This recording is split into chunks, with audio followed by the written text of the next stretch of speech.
Hola, hola, hola, muy buenas tardes. Esto es De Todo Menos Eso y el día de hoy estamos en un sitio muy especial gracias a nuestro amigo historiador Raúl Codena. Mi querido Fernando, ¿cómo se llama este sitio y por qué es tan especial? A ver, estamos en el monasterio del Carmen Bajo, que yo dijera que es uno de los íconos culturales de Quito. Este monasterio se creó a raíz del terremoto que devastó la Tacunga en 1698. Las monjitas vinieron y se alojaron en una casa de la parte alta del barrio de Santa Bárbara y el obispo de Quito determinó ir comprando las casas de esta manzana. Habían como 8 casas para que aquí se establecieran. Y claro, hicieron una iglesia que es de las más espectaculares y lindas de Quito.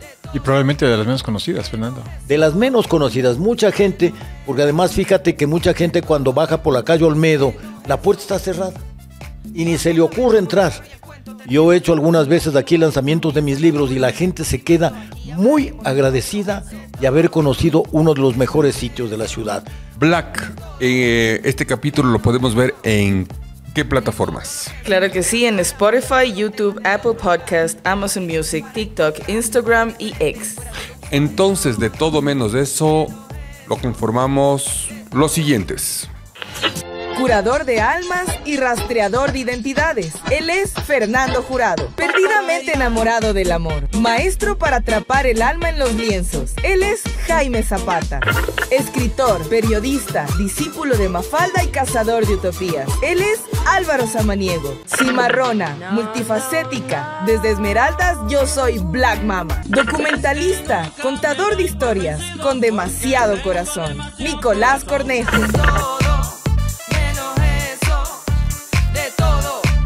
Hoy en De Todo Menos Eso vamos a hablar de un tema que creo que es demasiado especial para uno de los compañeros del buró de Todo Menos Eso. Él es Álvaro Samaniego, es un adicto a los volcanes. Pero Álvaro, quiero saber, ¿por qué estás tan interesado en un volcán que erupcionó hace 216,000 años? ¿Por qué? Mi espíritu es de fuego. Ese es el original, es magmático mi espíritu. Por eso es que nace. Y además de Chalupas, es de esos megos volcanes que si guiña un ojo, tiembla el planeta, ¿no? Ese volcán es el volcán Chalupas y para poder hablar de eso y de otros volcanes, tenemos aquí a quien, mi querido Álvaro, si lo puedes presentar. Sí, es Benjamín Bernard. Él es vulcanólogo, doctor en vulcanología de la Universidad Blaise Pascal de Francia. Trabaja actualmente, bueno, no sé si trabaja, pero ha colaborado con el Instituto Geofísico de la Escuela Politécnica Nacional, en donde también es profesor. No se olviden que el Instituto Geofísico es el organismo que mantiene la vigilancia, monitoreo, control, hacen labor de partos con volcanes y todo lo que se puedan imaginar con ellos, ¿no? Trabajó en un estudio significativo sobre los volcanes Wolf y Fernandina en Esmeraldas, en el monitoreo del Cotopaxi. Ya nos dirá si es que él conoce las 58 estaciones que miden sismos, gases y deformaciones, etcétera. Y también colaboraciones con Estados Unidos, Reino Unido. Si es que alguien conoce lo que está pasando debajo de la Tierra por esos conductos llenos de material ardiente, él es Ben. Ben, discúlpale a Álvaro por esa pronunciación terrible de tu universidad. No sé en qué idioma habló, pero debe haber sido francés. Español antiguo. Correcto, creol sí. Quizás. Antes de decir campeador. Muy bien. Campeador. La primera pregunta que me muero de ganas de hacerte, Ben, porque sí me da un poquito de miedo. Tenía otra un poco más compleja, pero esta es la menos compleja. Ben, ¿es peligroso vivir en el Ecuador? Es peligroso vivir. Cada uno se muere. Yo te voy a hablar esto de una manera volcánica. El Ecuador, por su ubicación geográfica y su ubicación tectónica, geológica, es un país peligroso. Es de locos poner ciudades en este territorio. Bueno, hay que ver los pros y los contras. Ecuador tiene muchos volcanes, tiene muchas fallas tectónicas, lluvias intensas, deslizamientos, un montón de fenómenos naturales. Pero también, gracias a esos fenómenos, Ecuador tiene suelos muy fértiles, tiene un clima bastante agradable y por eso la gente ocupa esos espacios desde miles de años. Yo tengo la duda de si es que el Ecuador es más o menos volcánico que otros países, probablemente los países vecinos. No creo que a nosotros los ecuatorianos nos falta sentirnos orgullosos de que somos más en algo, porque generalmente estamos siendo menos que todos, ¿no? Pero tenemos más volcanes activos, es más peligroso nuestro territorio. Si vemos un poco la densidad de volcanes en Ecuador, sí es un poco específico. Sí. Hay pocos sitios en el mundo, quizás Indonesia, Japón, que tienen tanta concentración de volcanes. Y hay que recordar que tenemos el arco volcánico continental, pero también tenemos Galápagos. Y las Islas Galápagos son puramente volcánicas. De un estudio de Bernard que yo tuve acceso, porque yo sí hice los deberes, dice que hay un espaciamiento promedio de 10 kilómetros entre 84 volcanes continentales. Eso no me importa, ahora te voy a decir otra cosa que también la voy a leer. Los Andes son producto del empuje de la placa de Nazca contra la placa sudamericana. Eso genera un gran orgullo que son los Andes. No me corrijas. Fernando Jurado, ¿será que por todas estos factores del Álvaro, lo que acabo de hablar de los Andes, es que en el siglo XVIII, XIX, XX, venían estos que no eran vulcanólogos, no eran sismólogos? Las abuelas les decían los hombres sabios, y que a través de la geografía, que de alguna u otra manera era la libertad en esos momentos, y a través de las pinturas, del arte, ya comenzaban a tener algún tipo de atracción por este territorio. ¿Cómo era? Verás, yo creo que los extranjeros nos dieron ejemplo, porque nosotros no tenemos datos, por ejemplo, de gente que haya subido a nuestros volcanes en época colonial y que sean ecuatorianos. Empiezan a llegar a raíz de quizá de cuando llegaron los académicos franceses en 1736, y luego hay esa eclosión en el siglo XIX, ¿no? En que vienen Wimper, y junto con estos geógrafos llegan además artistas de la categoría de Frederick George, que fue una maravilla que ha revolucionado. Y ellos yo creo que enseñan al ecuatoriano a preocuparse por sus volcanes y su paisaje. Entonces, tú sabes que, por ejemplo, en esto son pioneros los Martínez, algunos de los Mera, pero esto es secundario a lo que les enseñaron los geólogos y los visitantes extranjeros. Entonces, seguramente lo que les atrajo a estos antepasados, mi querido Benjamín o Ben, ¿te atrajo a ti para venir a este país? Sí, en efecto. No conocía el Ecuador, de hecho no conocía Sudamérica, y tuve la oportunidad de venir para estudiar al Tungurahua, al Chimborazo, cuando tenía 20 años. Y sí, me enamoré del paisaje, también de la gente que vive en estos paisajes, y me quedé para seguir estudiándolos. Uh-huh. Yo quisiera adentrarnos un poco en las profundidades de la Tierra, pero quisiera, Ben, que por favor nos los hagas de la manera más didáctica para mudos. Hemos hablado del orgullo que son los Andes. ¿Cómo eso influye entre el Sangay con el Chimborazo en esta inclinación de la placa de Nazca desde la línea que hay y que une estos dos volcanes y que nos hace tener estos volcanes activos y muy activos? Bueno, todos los volcanes que tenemos en Ecuador y en Colombia, porque los volcanes, la geología no tiene fronteras, y en realidad con Colombia compartimos lo que es el arco volcánico.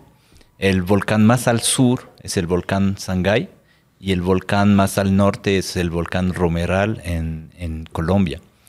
Y todos esos volcanes justamente están asociados a lo que tú decías antes, ese choque entre la placa de Nazca que va pasando debajo de Sudamérica. Eso es lo que provoca el volcanismo.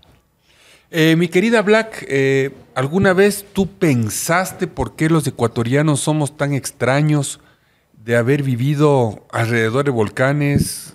¿Crees que somos conscientes del peligro que tenemos o simplemente no nos importa?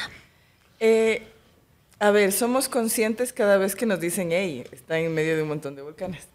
Porque de ahí, cuando normalmente no hay este tipo de alarmas que tuvimos por ahí en los 2000, me acuerdo que hasta se volvió tan famosa la erupción que hubo, creo que fue del... En el volcán Pichincha en el 99. Exacto.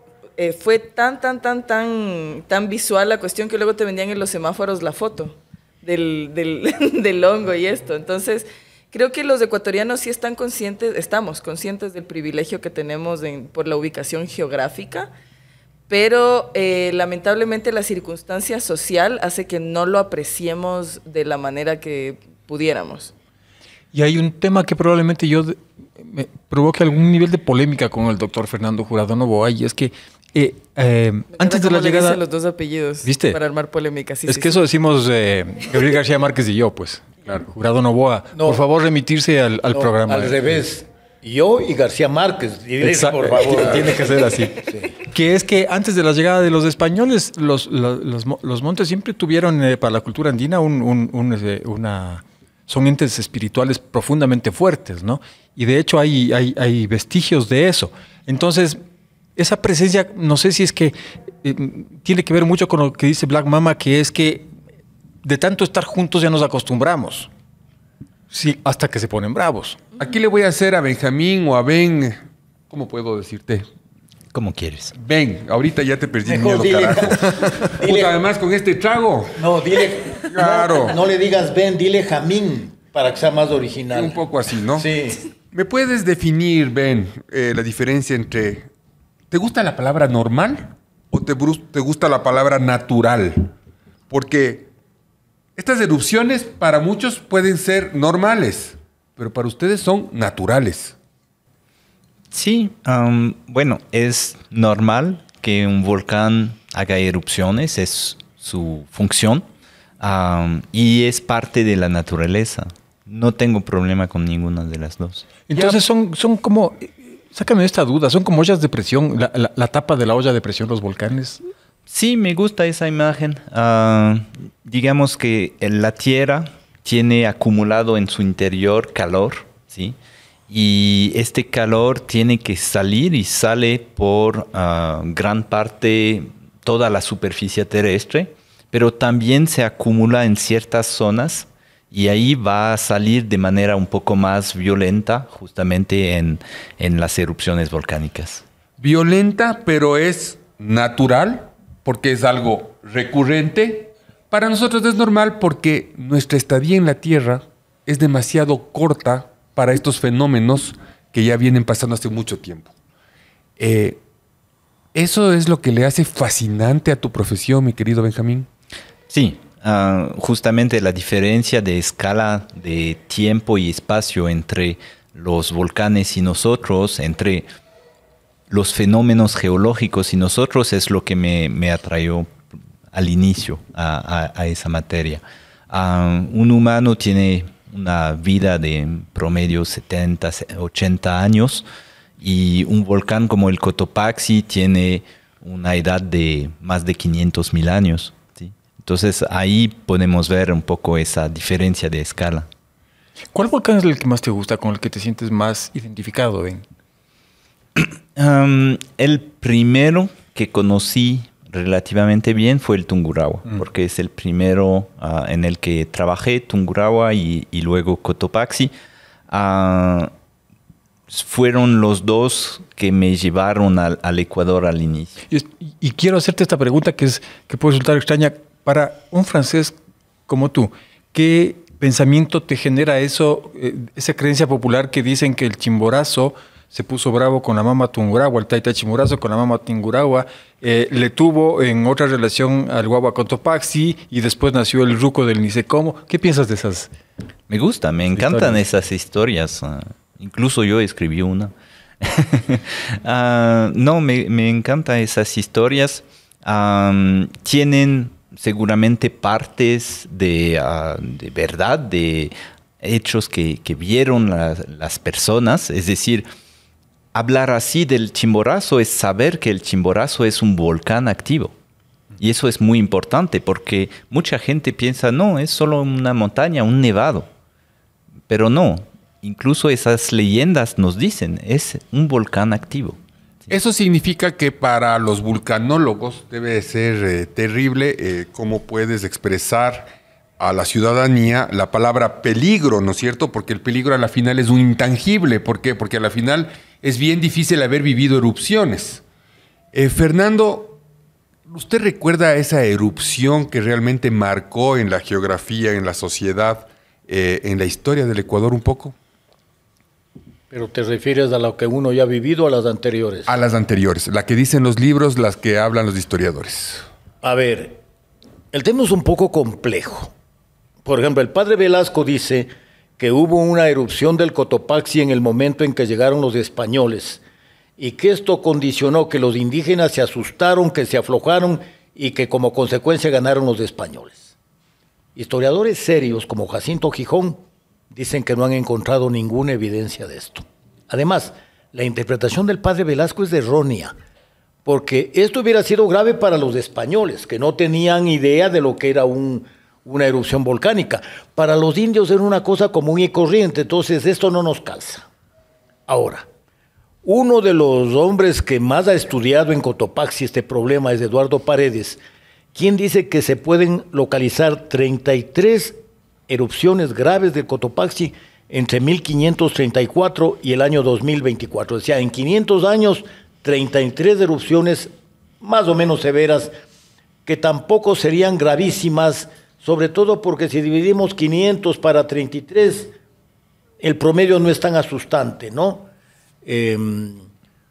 Ahora miren, ustedes pueden ver los óleos de Joaquín Pinto en la iglesia de la Merced, donde ustedes ven Quito en oscuras y la gente haciendo rogativas a que pare la furia del Pichincha, que en época de la colonia era un volcán activo y que se puso activo el año 99, como recordaba Black. Y yo dijera, ¿qué es eso? O sea, lo que en la memoria popular tenemos más claro son las erupciones del Pichincha. Hay una erupción del Cotopaxi en el año 1879 que tapó la fábrica de pólvora. Mucha gente cuando entra a la Tacunga no sabe, se ve una especie de cúpula a mano izquierda de la carretera. Es la parte superior de la fábrica de pólvora. Y yo diría que quizás eso es lo más notorio, ¿no? Y claro, mira, nos queda dudas y a lo mejor Ben nos puede aclarar. Está considerado que el terremoto más grave que ha tenido el país es en 1674 en Chimbo, en que la población se hundió por completo. ¿Sería un terremoto o sería consecuencia de una erupción volcánica? ¿Qué opinas tú? Voy a hacer un paréntesis con corchete. Ben, ¿están relacionadas las erupciones volcánicas con los temblores, con los sismos? ¿O son parte o son cosas totalmente diferentes? Son parte del mismo contexto. Es decir, justamente ese choque de placas es el que genera tanto los sismos como los volcanes. También en algunas ocasiones, antes de una erupción, como la del Huayna del 99, hay sismos en las fallas locales cercanas al volcán. Por eso, en el año 1998, hubo bastantes sismos en Quito, ¿sí? Hasta, no de magnitud muy fuertes, pero esos sismos son la respuesta de las fallas al ingreso de magma en la corteza. ¿Sí? Entonces puede haber esos pequeños sismos. Entonces, ven, cuando hay un temblor como el que hubo hace unas semanas atrás en esta ciudad, ¿te emocionaste porque dijo de pronto es el volcán? Eso siempre una pregunta. Con los sismos de Quito siempre es la pregunta con la relación con el volcán. Este sismo que hubo no está relacionado con el volcán, está relacionado con la falla de Quito, porque también tenemos una falla tectónica. Antes de hacer esta pregunta que quiero entrar en valor para Ben, ¿qué estamos tomando, Black? Excelente pregunta, pero puedo decir de dónde salió. Es justamente eso. Exacto, es uno de los cócteles que nos trajo la maravillosa Marlene Briceño de Shake, Shake, Shake. Como les contaba, es un emprendimiento maravilloso donde agitas tu bebida y te la sirves en el lugar en el que estés.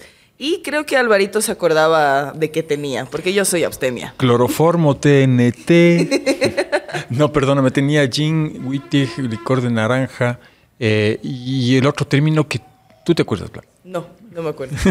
Pero eso no importa. Hay algo más. No importa, es lo que cómo sabe, ¿no? El tema era que cuando yo quería ver cómo arrancaba este programa, dije, depende de la cara del vulcanólogo para ver cómo comienzo. Y cuando llegó Ben, yo me dio pánico. Dije, puta, este es un francés como mi profesor de matemáticas o de filosofía, se jodió. Pero ahora que ya estamos de entrar en calor, te voy a preguntar, ¿por qué los vulcanólogos son tan raros, Ben? Es una pregunta muy extraña. Muy rara. Muy rara. Somos gente común y normal. Claro. Comemos, dormimos igual, ¿no? ¿Sí? Oye, Ben. Pero espérate, es que esta pregunta tiene cola. Ben, cuando estás en el Ecuador y vas a ver un volcán erupcionando, Sí. para ti eso es brutal, pues, porque puede pasar una vida entera en donde no erupcione ni un solo volcán en tu vida y nunca vas a poder tener esa experiencia.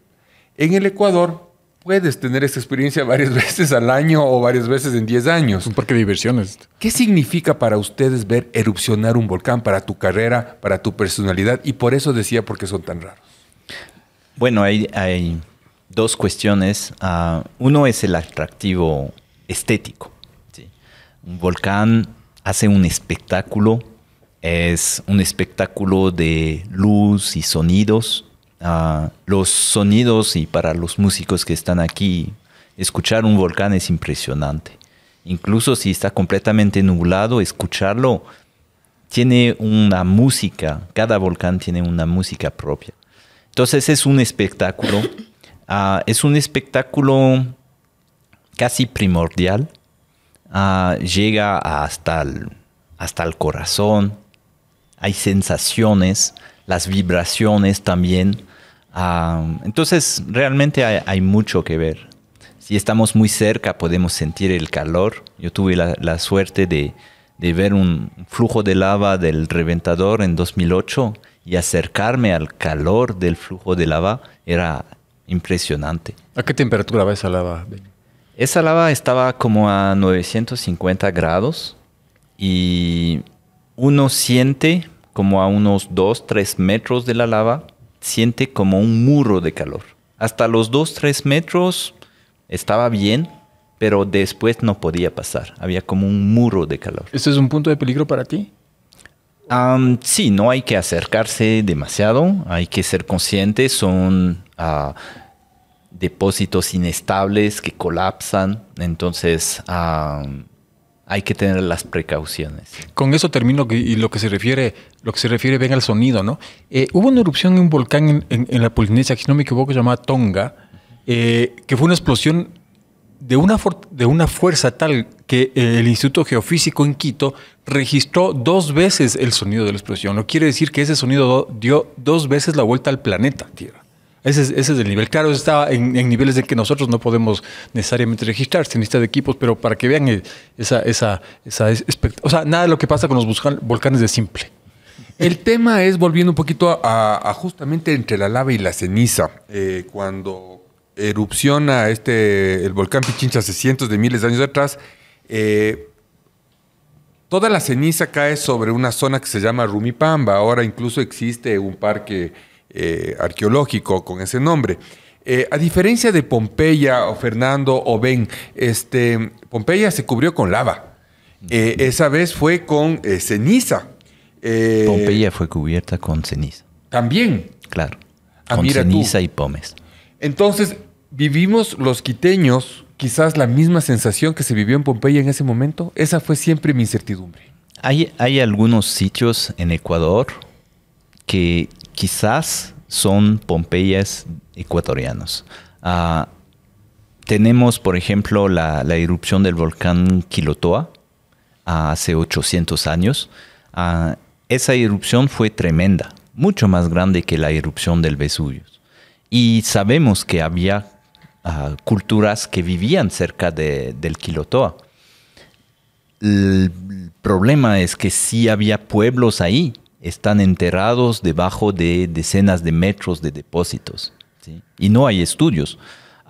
Recientemente hicieron un estudio en Perú, una erupción del volcán Huayna Puttina en 1600. Y ahí sí también encontraron como una Pompeya de Perú. Entonces hay muchos sitios así. Sabemos que el Tungurahua hace 3000 años hizo una erupción grandota y se encontraron vasijas y cosas así debajo de los depósitos. Yo trabajé en el volcán Chachimbiro, al norte de Ibarra, y encontramos debajo de un depósito que tiene más o menos 5000 años, encontramos acequias. ¿Sí? Entonces, hay muchos sitios que son Pompeyas ecuatorianas. ¿A que no sabían que Chachimbiro era volcán? Mi querido Fernando, esto de los pueblos enterrados, yo lo he oído muchas veces en nuestras conversaciones, filmaciones, de entrevistas. Le ha causado intriga, ¿verdad? Claro, a mí, por ejemplo, me encantaría que ven, si no he estudiado, se metería más con el caso de Chimbo, donde que 1 o 2 metros bajo tierra se encuentran, hay restos de calles, de plazas, lo mismo en la Tacunga. Pero ahí queda la intriga si realmente fue solo el movimiento sísmico o realmente corresponde a una erupción volcánica. Bueno, si hablamos del evento que destruyó la antigua Riobamba, eso fue en 1797, si no me equivoco. Y esto fue claramente un sismo. Fue un sismo tectónico en una de las fallas principales que tenemos en la sierra. Y fue un sismo grande, magnitud 6.5, 6.6. Entonces realmente un sismo muy grande, muy superficial, y por eso hubo tanta destrucción. ¿Sí? Se habla de probablemente 10, 20 mil víctimas por este sismo. Oye, tú debes acordarte, tuvimos aquí un terremoto importante, el de Ibarra en 1868. ¿Sería también un sismo puro o con componente volcánico? No, también es un sismo puramente tectónico. Los sismos grandes de la sierra son puramente tectónicos. Los sismos asociados a los volcanes típicamente son 1 orden, 2 órdenes de magnitud más pequeños. Siempre me ha dado la sensación de que los vulcanólogos ejercen un poco la profesión de ginecólogos con respecto a los volcanes, ¿no? Cuéntame, ¿qué es lo que se mide? El Cotopaxi, como acabamos de ver, tiene 58 estaciones. ¿Qué le están viendo al Cotopaxi por dentro?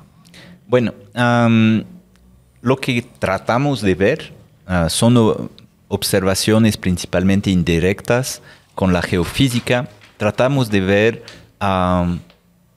si hay magma debajo del volcán, es decir, si el volcán puede entrar en erupción, si este magma está moviéndose, ¿sí? Y en qué dirección se está moviendo este magma.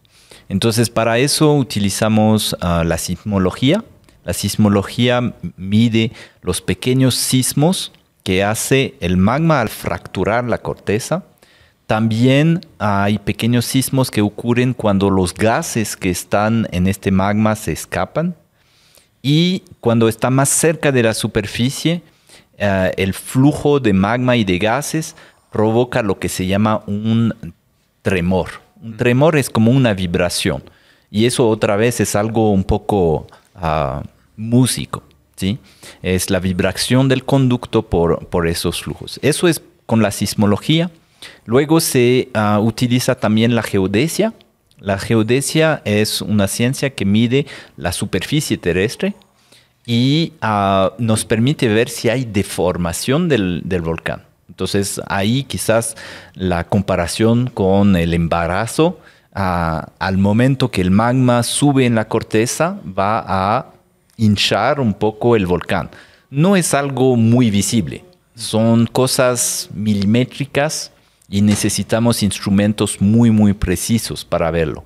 Tenemos GPS de alta resolución, tenemos inclinómetros y utilizamos satélites para eso. El tercer pilar de la vigilancia es el monitoreo de los gases, ¿sí? Los gases volcánicos es el primer producto que viene del magma en llegar a la superficie. Entonces, en esos gases, los 3 principales son agua, dióxido de carbono y dióxido de azufre. Nosotros utilizamos principalmente el dióxido de azufre porque es el que tiene el mayor contraste con la composición de la atmósfera, porque en la atmósfera de manera natural tenemos agua y dióxido de carbono, pero de manera constante no tenemos dióxido de azufre, porque es un gas que se va a transformar en la atmósfera. Entonces, si lo medimos, es que algo está viniendo desde el magma. Entonces, yo esperaba que Ben me responda y me diga, Ben, nosotros los vulcanólogos no somos raros. Los raros son ustedes, los quiteños, que se les ocurrió hacer una ciudad alrededor de volcanes. ¿Por qué cree que eso pasó, Fernando? ¿Por qué, así como dijo, creo que fue Humboldt, los quiteños son personas muy sui generis porque duermen tranquilos debajo de esos volcanes? A ver, hay que entender una cosa. La ciudad primitiva de Quito fue brutalmente humilde. Quito era un caserío. Pero, por ejemplo, ciudades mucho más importantes eran Tacunga, Otavalo, Caranqui, Liribamba. Cuenca. Sí, el Guapondélic no eran importantes. Quito era una cosa muy chiquita y además no donde que hoy está la ciudad, sino en el más al norte, entre lo que es la avenida La Gasca y Cotocollado. Ahora, ese Quito tan chiquito estaba también expuesto a los volcanes. Pero claro, era un centro, Quito no era tampoco ninguna ciudad importante, era un centro comercial nada más Quito. Y son los incas los que realmente le dan la configuración actual y ellos son realmente los fundadores del centro histórico de Quito. Nosotros con ese complejo que tenemos de que nada de lo exterior, de lo venido de afuera nos ilusiona, hemos desconocido, pero hay que reconocer, los incas son los fundadores del Quito actual. Ahora sí, es gente que estaba acostumbrada a liar y a vivirse con los volcanes y con los sismos. Esa era la naturaleza de nuestra gente. Y no solo en Quito, en todas nuestras ciudades, por lo menos hasta lo que es la provincia de Bolívar, porque hay que reconocer que en lo que es Cañar, Azuay y Loja, los sismos han sido prácticamente inexistentes. Y ya que nos puso el Fernando en ese territorio, hablemos un poco de lo que pensaba la cultura andina, ¿no? Ellos hablan de que las montañas o los apus son unos dioses que tienen personalidades y características propias. No solo son fuentes de agua y de recursos naturales, sino que también conectan con comunidades de sus antepasados. Tanto así que cuando había conatos de erupción o cuando directamente erupcionaban, se preocupaba la gente de esas épocas y decía que hay que tranquilizar a las montañas y hacían lo que se llaman las ofrendas humanas. No sé si ustedes tienen presente las momias de Llullaillaco en el norte de Argentina. Son 3 niños que fueron dejados en lo alto de esta montaña, donde se congelaron, pues, y así se mantuvieron bien, pero era para apaciguar la ira, porque los volcanes son unas personalidades, unos seres que tienen el carácter de encimita nomás. Cuando ya se ponen malgeños, se dan de puñetes contra el mundo, ¿no? Ella de veras. Ajá. Entonces, había que darles ofrendas, que no llaman sacrificios de esa época, sino ofrendas, porque quienes iban a ella dicen voluntariamente, ¿no? Seguramente subieron al Guagua Pichincha muchos a dar ofrendas también para pedir que no erupcionen, ¿no, Fernando? Es altamente probable, y lo mismo a nuestros volcanes, ¿no? Nosotros no hemos encontrado momias antiguas que podrían sugerir esto, pero como dice Álvaro, en el Perú se han encontrado varias momias que sugieren sacrificios. Vamos a sacrificarnos un poco y ahora Black Mama nos trajo un súper invitado. Por favor, cuéntanos de qué se trata esta tarde vulcanológica. Totalmente, bueno, como soy conocida por hacer cosas nada que ver en momentos nada que ver, les traigo en este momento precisamente a Martín Torres, a.k.a. Mala Palabra. Él es mi guitarrista de nuestro proyecto Black Mama y Da Patacón Crew. Y nada, hablando de sacrificios y cosas, nosotros nos dedicamos a hacer música mayormente social, a veces por necesidades, otras veces solo por descontento y rabia. Y bueno, la siguiente canción que vamos a tocar es una canción que se llama Ana la Guerrera. Martín, ¿quieres saludar y presentarte un poquito? Yo soy Martín Torres, soy Mala Palabra también. Soy escritor, soy músico y con Black hemos hecho ya música desde tiempos más remotos todavía que la erupción del Purulagua. Ahora que estamos conversando de eso. Así que esperemos que les guste este tema y va de la mano del sacrificio porque si bien en esa antigüedad se podía hacer o se pensaba, hasta ahora seguimos teniendo estos sacrificios cotidianos, que hay algo que dar a cambio de ese sacrificio. A veces también hay sacrificios que no son del todo reconocidos. Y esto engloba un poco la idea de las maternidades, de las madres, cabezas de familia y demás. Entonces, más o menos por ahí va la canción, así que esperamos que les guste y ya. Muchísimas gracias. Vamos ahí entonces, mi querida Black y Martín.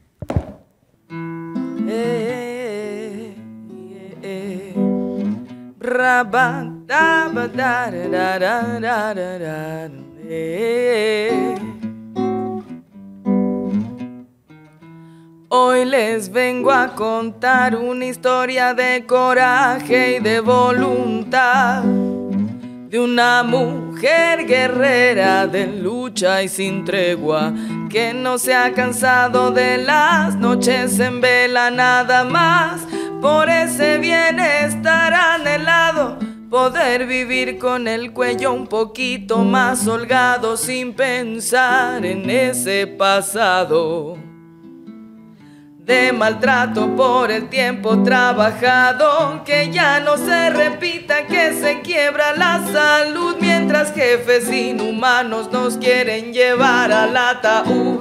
Queremos que nos valoren y poder progresar con mejores condiciones, que ya no se repite este miedo constante. No quiero que me gasten hasta que el cuerpo no aguante. Ya dejen de romperme, es hora de levantarse.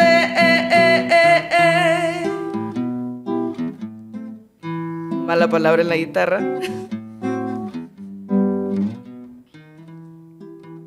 Buena nota, mal palabra.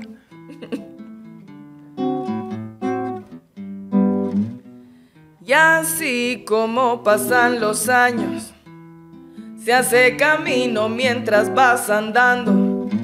Poco a poco las paredes de esta casa se fueron armando. Por más que existan tropiezos, familia unida y frente a todas las caídas, sobre las decepciones el amor allá la vía. Que ya no se repita, que se quiebra la salud mientras jefes inhumanos nos quieren llevar al ataúd. Queremos que nos valoren y poder progresar con mejores condiciones, que ya no se repite este miedo constante. No quiero que me gasten hasta que el cuerpo no aguante. Ya dejen de romperme, es hora de levantarse.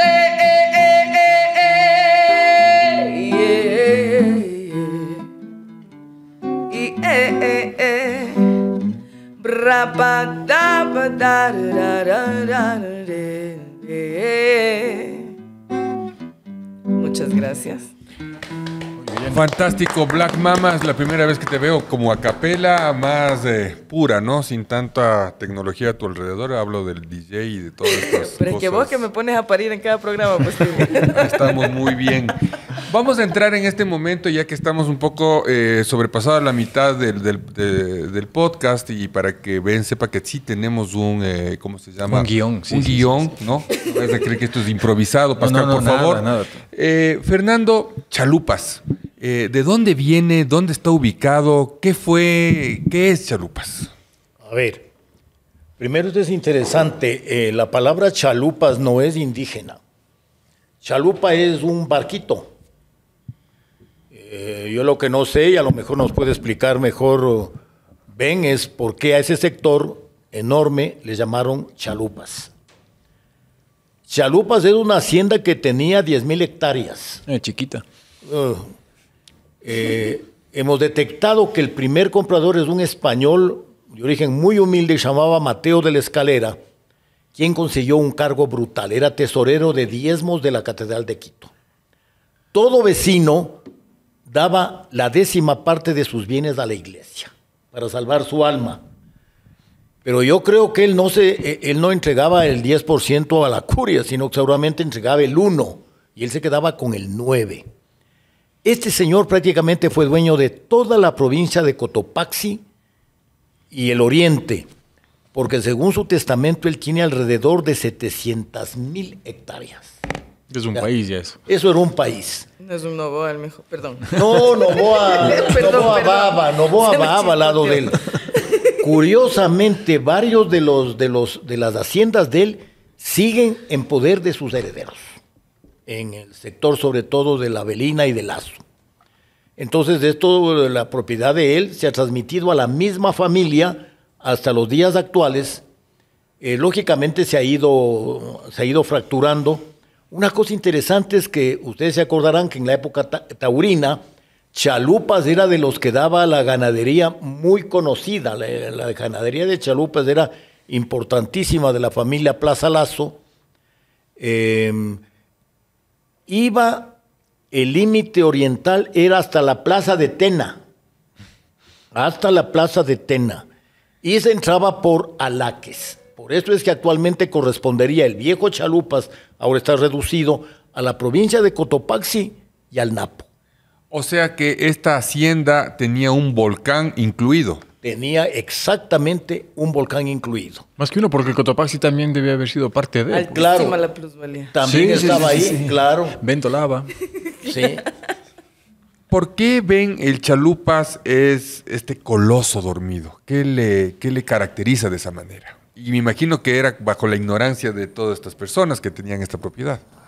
Bueno, Chalupas es un volcán todavía poco conocido. Se sabe de probables erupciones hace unos 400,000 años. Hubo esa gigantesca erupción hace 215,000 años, 216,000 años. Y después se formó un nuevo volcán que se llama el Quilindaña.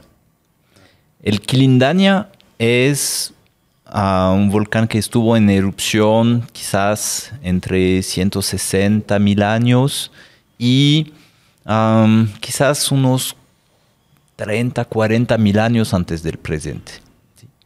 No tenemos evidencias de erupciones más recientes, seguro no más reciente de 15,000 años. Este es un volcán que cuando yo comencé a averiguar, por lo que la afición de Álvaro por este volcán es brutal, tiene una caldera. ¿Qué significa eso? Sí, entonces una caldera es una estructura que se forma cuando hay una erupción muy grande que vacía el reservorio magmático. Eso hace que el techo del reservorio colapse, porque en el profundo de la tierra no hay huecos, ¿sí? Entonces colapsa el techo de la cámara magmática y en superficie aparece esa depresión que puede tener una forma un poco circular, pero no siempre. La de Chalupas es relativamente poligonal, no es muy circular y tiene cerca de 17 kilómetros de diámetro. O sea que si yo voy por curiosidad, porque me muero de ganas de ir ahora después de haber hecho este podcast a conocer el Chalupas, ¿me voy a topar con una montaña imponente, grande como el Cotopaxi o qué voy a ver? Desde el campo, desde el suelo, desde el nivel del suelo, no va a ver realmente la caldera. Lo va a ver si toma un avión. Ahí, tan grande es. Es que son ¿sí? 17 kilómetros De diámetro, sí. Claro. Entonces, desde el suelo se va a ver el Quilindaña en el medio. El Quilindaña está en medio de una planicie, ¿sí? Quizás por eso las haciendas y la ganadería les gustaron este sitio, porque ya estaba cerrado por los bordes de la caldera, que son como colinas, ¿sí? Y para responder a su pregunta, de lo que yo sé, Chalupas es el nombre del río, ¿sí? Es el río Chalupas. Yo tengo una pregunta. ¿Alguna de las erupciones volcánicas de cualquiera de los que está activo podría activar la falla de Quito? Y luego la siguiente pregunta es, ¿de dónde a dónde, o sea, cuál sería la magnitud posible de daño si es que se llega a activar la falla de Quito? No se necesita que un volcán entre en erupción para que la falla de Quito se active. O sea que sin motivo nos fuimos. Es una falla activa. El sismo del otro día muestra que es activa. Cada algunos años tenemos sismos de magnitud 4, 4.5. Históricamente, esa falla no ha hecho sismos tan grandes como el sismo de Ibarra, el sismo de Ambato, el sismo de Riobamba. Así han sido sismos un poco más pequeños. Se estima por las dimensiones de los segmentos de la falla que haría un sismo de magnitud 6, 6.5. ¿sí? Entonces más pequeños. Pero igual esos sismos magnitud 6, 6.5 pueden provocar grandes daños. ¿sí?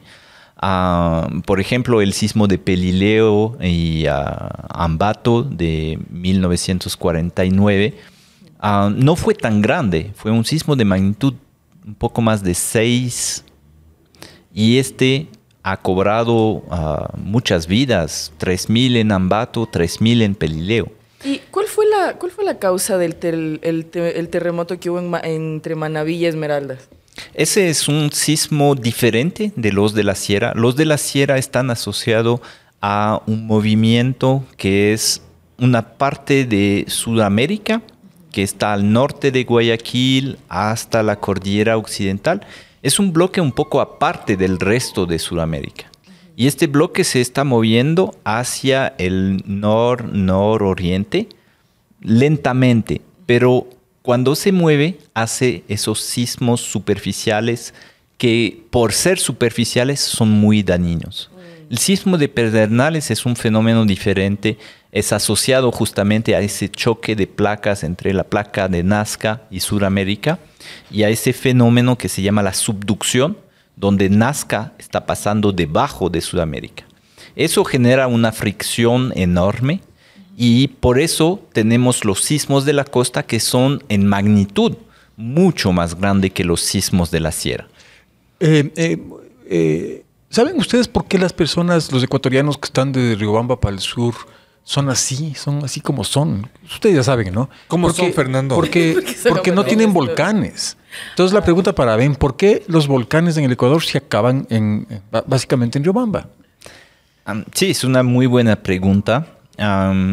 No hay respuesta definitiva todavía, ¿no? La geología es una ciencia joven, la volcanología todavía más. Pero lo que se puede observar es que al frente de las costas del Ecuador tenemos una cordillera submarina que se llama la cordillera de Carnegie. Esa cordillera fue formada justamente por el punto caliente Galápagos y está sobre la placa de Nazca. Y esa cordillera submarina está justo al frente del arco volcánico, ¿sí? Y entonces una hipótesis es que justamente la presencia de esa cordillera en la subducción es la que permite hacer suficiente magma para que el magma llegue a la superficie. En las zonas de Cuenca, de Loja, quizás también hay magmatismo, ¿sí? Eso no sabemos, pero quizás no hay suficiente para llegar a la superficie. ¿Será por eso que son así, Fernando? A ver. Álvaro, ¿tú quieres decir que la gente de Riobamba al sur es un poco como apagada? O sea, cantan en un punto, ¿no? O sea, yo no sé qué decirte. No, porque verás, si queremos decir que de Riobamba al norte la gente es como más fogosa o más activa. O explosiva. Piensa en Latacunga y piensa en Ibarra, donde que esos síntomas son cero. ¿No es cierto? Y a su vez, de Riobamba para el sur, Cuenca es explosiva. O sea, el hecho de que no hay volcán no significa nada. A los Cañaris no les bajó ni a Atahualpa. Claro. Lo más cosa seria es Tungurahua. Ven, ¿qué le haría erupcionar nuevamente entonces a este coloso dormido Chalupas? ¿Y qué nos sucedería? Es una muy buena pregunta. El volcán Chalupas-Quilindaña es un complejo volcánico y debido a esa erupción única, todos piensan que la próxima erupción de este volcán va a ser también una supererupción. No es verdad. Este volcán ha tenido cientos de erupciones después de esa supererupción y la mayoría de esas erupciones han sido flujos de lava, erupciones bastante tranquilas. Ahora, debajo de Chalupas hay probablemente un gran reservorio magmático. No sabemos qué tanto de este magma es eruptible. No sabemos muchas cosas, ¿sí? Y los que tienen certidumbres sobre el hecho que va a entrar Chalupas están equivocados al 100%. Ahora que tú conoces bien esto, ¿cuál crees tú que es el volcán más peligroso en este momento para el Ecuador? Bueno, si hablamos de peligro volcánico, hay muchos volcanes en Ecuador que pueden hacer erupciones grandes, ¿sí? El Cotopaxi es uno. Cerca de Quito tenemos el Atacazo, tenemos el Pichincha, el Pululagua. Todos esos son volcanes que pueden hacer erupciones grandes, dañinas. Ahora hay que ver la frecuencia de esas erupciones, ¿sí? En el caso del Cotopaxi, como decía el historiador, tenemos muchas erupciones de magnitud moderada a grande, ¿sí? En los últimos 500 años. Eso significa que el sistema volcánico es muy activo, ¿sí? En este sentido, para mí, los volcanes como Tungurahua, Cotopaxi y Pichincha son los volcanes que representan el mayor peligro o la mayor amenaza, mejor dicho, para la población. Para finalizar este podcast tengo una pregunta que me está recorriendo la cabeza, mi querido Ben. Entonces, tú como científico, ¿el interés científico viene de una necesidad de hacerse preguntas válidas y de buscar respuestas útiles y útiles para quién? Bueno, en el caso de la vulcanología, hay diferentes aspectos.